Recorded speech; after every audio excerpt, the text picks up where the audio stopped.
आगामी लोकसभा चुनाव 2024 को लेकर सभी पार्टियां अपनी तैयारी में जुटी है, लेकिन जब बात हरिद्वार की जाती है तो कई सवाल खड़े होते हैं। हरिद्वार से लोकसभा के चुनाव को लेकर टिकट के लिए संत समाज भी दावेदारी कर रहा है। सवाल यह है, अगर किसी संत को टिकट मिलता है तो बाकी जो नेता बीजेपी से टिकट की दावेदारी कर रहे हैं उनका क्या होगा। कांग्रेस सहित बाकी और जो पार्टियां हैं उनके उम्मीदवार भी तैयारी में जुटे हैं, लेकिन सवाल है कि आखिर जनता का समर्थन किस नेता को मिलेगा। इस पर विस्तार से बातचीत करने के लिए मेरे साथ हमारे स्टेट है मनीष कागरन सीधा लाइव जुड़ रहे हैं। मनीष से जानने की कोशिश करेंगे हरिद्वार की जनता का मूड क्या है। मनीष, क्या लगता है इस बार लोकसभा के चुनाव में हरिद्वार में खास क्या होगा। बिल्कुल नसीब, बिल्कुल सही क्वेश्चन है, क्योंकि अगर देखा जाए तो धर्मनगरी जो हरिद्वार है वो कहीं ना कहीं एक महत्वपूर्ण सीट है। और यहाँ पर अगर देखा जाए, हम पूर्व में देखें तो यहाँ पर जो सांसद रहे हैं भाजपा के, 2 बार सांसद रहे हैं यहाँ भाजपा के, डॉक्टर रमेश पोखरियाल निशंक, उन्होंने यहाँ पर जीत हासिल करी थी। इससे पहले भी लोकसभा चुनाव रहा, उसमें भी जीत हासिल करी। तो इस समय जो जी लोकसभा चुनाव है उसमें भी वर्तमान वो सांसद है। तो देखा जाए, पर अगर हम बात करें, समीकरण की बात करें, बिल्कुल चुनाव, बिल्कुल वोट की बात करें, तो ये समझना पड़ेगा कि जो हरिद्वार लोकसभा जो क्षेत्र की जो सीट है ये कहाँ तक है।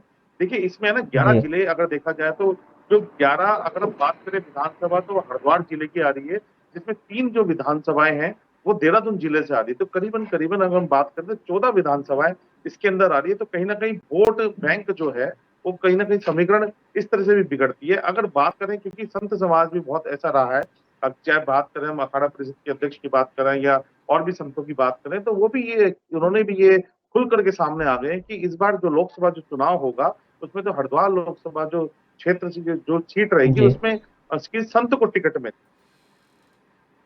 कोई भी पार्टी हो, संत यहाँ से लड़े। और क्योंकि ये देखा जाए तो अगर धर्मनगरी हरिद्वार देखा जाए, क्योंकि अगर हम बात करें ऋषिकेश की बात करें नसीम, या उसके आसपास के क्षेत्र की, जी क्योंकि ऋषिकेश विधानसभा भी इसमें लगती है जो हरिद्वार लोकसभा क्षेत्र है, तो कहीं ना कहीं धार्मिक माहौल बनता है। क्योंकि यहाँ पर अगर देखा जाए तो साधु संत है, आश्रम है, तो इसलिए अगर बात धर्मनगरी की है तो साधु संतों ने बिल्कुल सामने आ गए हैं और उन्होंने कहा है कि जो टिकट मिले वो किसी संत को ही मिले। जी जी नसीम। जी मनीष, क्या संत समाज को बीजेपी से टिकट मिलेगा। देखिए नसीम, ये कहना बड़ा मुश्किल है, क्योंकि अगर हम देखें तो अभी डॉक्टर निशंक भी तैयारी में लगे हुए हैं। इससे पहले अगर हम बात करें तो ज्यादा एक्टिव नहीं थे, पर अब वो निकल करके आ गए हैं और लोगों के बीच में जी जा रहे हैं। हर कार्यक्रम में वो मौजूद होते हैं, चाहे कार्यक्रम छोटा हो बड़ा हो। अगर देखा जाए तो कहीं ना कहीं वो भी अपनी दावेदारी पेश करें, क्योंकि 2 बार सांसद रहे हैं तो टिकट उनका भी बनता है। पर ये बहुत बड़ी एक अलग स्थिति हरिद्वार लोकसभा क्षेत्र की बन गई है, क्योंकि एक तरफ जहाँ संत आ गए हैं और दूसरी जी तरफ जो भाजपा के जो और भी नेता हैं वो भी अपनी अपनी बात उठा रहे हैं कि हमको भी यहाँ से एक बार मौका मिलना चाहिए। पर समस्या इस जी बात की है कि अगर हम बात करें समीकरण की, कि राजनीति जो होती है वो वोट बैंक पे भी डिपेंड करती है, किसका कितना कितना वोट है। तो अगर देखा जी जाए तो करीबन करीबन 19 लाख के आसपास की जो ये वोट बैंक लोकसभा क्षेत्र का माना जाता है। पर करीबन जी अगर हम देखें इसके अंदर संत समाज का जो वोट बैंक है, देखिए, मंथन सब सभी कर रहे हैं, पार्टी सभी मंथन कर रही है, पर ये भी देखा जा रहा है, क्योंकि राजनीति कहते हैं ना, राजनीति, राज के लिए जो नीति होती है उसको राजनीति कहते हैं। तो कहीं ना कहीं जी वोट जी बैंक को भी तलाशा जा रहा है कि किसकी कितने ज्यादा वोट है। वोट बैंक अगर बात करें संत की, क्योंकि संत टिकट के लिए आगे आ रहे हैं, कह रहे हैं कि जो धर्मनगरी हरिद्वार से लोकसभा क्षेत्र से यहाँ पर हमको टिकट मिलना चाहिए। पर अगर बात करें तो संत का वोट, जो संतों का जो वोट है वो बहुत जी जी कम है। तो यहाँ भी एक चिंता का विषय है कि अगर अगर टिकट संत को दिया जाए तो कहीं ना कहीं जो उसका फैक्ट है कहीं ना कहीं देखने को मिल जाएगा, क्योंकि वोट बैंक संतों का बहुत कम है। और अगर हम देखें करीब 1 लाख से ज्यादा की अगर हम बात करें तो मुस्लिम आबादी भी यहाँ पर देखी जाती है, क्योंकि जी मैं जी आपको बता दूं कि जो लोकसभा जो क्षेत्र है नसीम, वो जी उत्तर जी प्रदेश से भी लगती हुई सीमा है। अगर हम बात जी करें उत्तर प्रदेश से सीमा लग रही है, तो कहीं ना कहीं जी उसका इफेक्ट भी यहाँ पर देखा जाता है। तो अगर हम बात करें कि कोई ना कोई, ऐसा लगता है कि अगर हो सके, जब भाजपा की अगर हम बात करें, क्योंकि जी जी जी अगर हरिद्वार की जो लोकसभा जो सीट है नसीम, उससे पूरी की पूरी जो 5 सीट है जो उत्तराखंड की, वो इफेक्ट करेगी।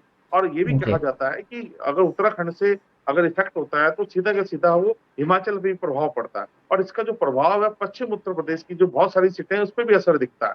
तो हरिद्वार की जो सीट है बड़ी महत्वपूर्ण है, और ये भी देखा जा रहा है कि कहीं ना कहीं इस पे एक मजबूत दमदार प्रत्याशी उतारा जाए, जिससे कि जो बाकी जो सीटें हैं उन पे सीधा सीधा प्रभाव देखा जा सके। जी जी अच्छा मनीष, अभी बीजेपी से डॉक्टर रमेश पोखरियाल सांसद है, वे भी दावेदारी कर रहे हैं, ऐसे में उनका क्या होगा? देखिए, ये बहुत चिंता की विषय की बात है, पर हमने कभी जब निशंक से बात करी तो उन्होंने यही कहा है कि पार्टी में मेहनत कर रहा हूँ, मैं जनता के बीच में जा जी रहा हूँ, जो पार्टी के जो काम है उनको मैं बता रहा हूँ, और जो हमने जो लोगों के लिए काम करे हैं उन सब हम ये बात कर रहे हैं, क्योंकि माननीय जो मोदी जी जी हैं, उन्होंने जो जनता के लिए करा है, ये सारी बातें जो बीच में जा रहे हैं। उन्होंने ये भी कहा कि ये एक पार्टी संगठन का मामला है, मैं मेहनत कर रहा हूँ और मेहनत करता रहूंगा, क्योंकि जो संगठन है वो जिसको चाहे उसको टिकट दे। तो ये कह जी करके उन्होंने इस तरीके से अपनी बात को रखा है, और वाकई में ही देखा जाए तो भारतीय जनता पार्टी के अंदर जो ऊपर का जो निर्णय होता है वही सर्वमान्य होता है, क्योंकि जी भारतीय जी जनता पार्टी जानती है, क्योंकि हरिद्वार की जो सीट है, अगर हम बात करें नसीम की, हरिद्वार की जो सीटें हैं वो हमेशा भाजपा की झोली में आई है, चाहे भले ही एक बार कांग्रेस को गई हो या एक बार जी समाजवादी पार्टी को गई हो, पर कहीं ना कहीं भाजपा की झोली में आती है, मजबूत सीट मानी जाती है। जी नसीम। जी जी।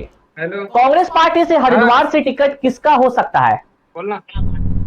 देखिए, अगर हम बात करें अरे कि न्यूज कांग्रेस पार्टी की अगर हम जी बात वाले करें, काम से कांग्रेस पार्टी की अगर हम बात करें कांग्रेस तो जी कहीं ना जी कहीं कांग्रेस अगर पार्टी म्हणते अगर हम कांग्रेस पार्टी की बात करें न्यूज तो कहीं ना कहीं अगर हरीश रावत की जो पुत्र हैं वो भी न्यूज दावेदारी वाला कर रहे हैं कि जी हरिद्वार जो लोकसभा क्षेत्र है वहां जी पर उनको टिकट मिल ओए सके। अब देखिए, बहुत सारे लोग हैं कांग्रेस से भी, क्योंकि कांग्रेस अगर देखा जाए कांग्रेस तो कांग्रेस कहीं ना म्हणतो कहीं जो बहुत सारी जो समीकरण है कांग्रेस में भी बनती नजर आ रही है, क्योंकि जो उत्तराखंड है, उत्तराखंड के अंदर जो जी देखा जाए तो हरीश रावत है, इस समय एक्टिव भी है वो बहुत ज्यादा।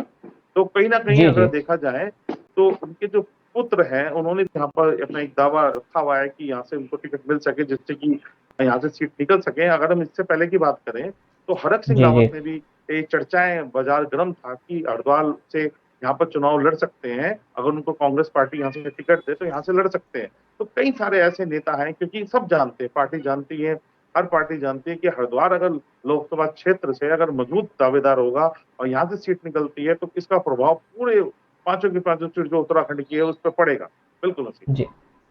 कुछ लोग निर्दलीय भी चुनावी मैदान में उतरेंगे, उनसे किसे नुकसान हो सकता है? देखिए, अगर हम बात करें, क्योंकि अगर हम उमेश कुमार की बात करें जी तो उमेश कुमार देखा जाए तो हरिद्वार जो लोकसभा जो क्षेत्र है उस पे यहाँ जी पर निर्दलीय ही विधानसभा का चुनाव लड़े हैं, और उन्होंने वहां से सीट भी निकाली है।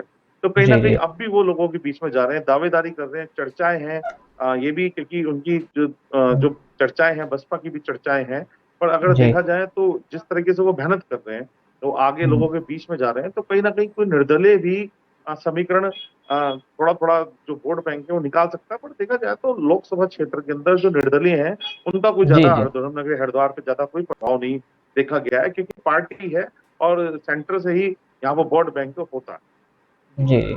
अच्छा मनीष, कानपुर से अभी विधायक उमेश लोकसभा की तैयारी कर रहे हैं, उनसे क्या प्रभाव पड़ेगा? 7 लोकसभा के चुनाव में इस बार क्या कुछ मुद्दे खास हैं?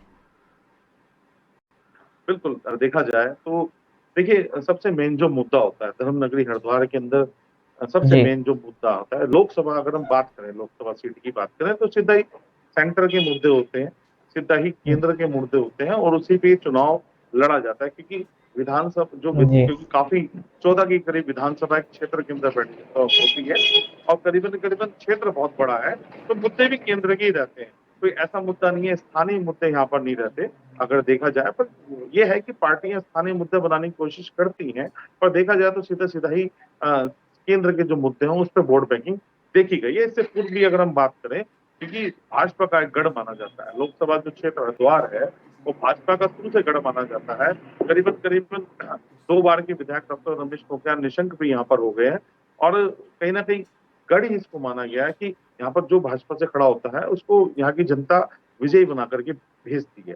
तो कहीं ना कहीं इतना ज्यादा फर्क नहीं पड़ता, जो केंद्र के जो मुद्दे होते हैं उन पे ही ज्यादा फर्क पड़ता है। पर इस बार जिस तरह से साधु संतों ने अपनी एक आवाज उठाई है, एक बात रखी है कि धर्मनगरी हरिद्वार है, यहाँ पर बहुत से जी ऐसे जी मुद्दे हैं जो साधु संतों के मुद्दे हैं, उनकी बात रखने का एक मौका मिलेगा। क्योंकि जब धर्मनगरी हरिद्वार की उत्तराखंड की बात करते हैं, कहते हैं देवों की धरती है, पर कहीं ना कहीं जी राजनीति से पीछे की तरफ संतों को छोड़ दिया जाता है। क्योंकि हम बात करें नसीम, एक बात भी हम बताना चाहेंगे दर्शकों को अपने, जी जी जी कि यहाँ पर जो संत थे, जो विधायक थे, जगदीश मुनि थे, वो यहाँ पर जी विधायक हरिद्वार लोक विधानसभा से जीते हैं, वो भी संत समाज से आते थे, तो वो भी जी जी यहाँ पर आए हैं और जी उन्होंने भी संत समाज की जो सीट है एक पर विधानसभा में उन्होंने निकाली है, पर लोकसभा में अगर देखा जाए अगर किसी संत को अगर टिकट मिलता है तो एक बड़ी रोमांच वाली बात है। जी जी।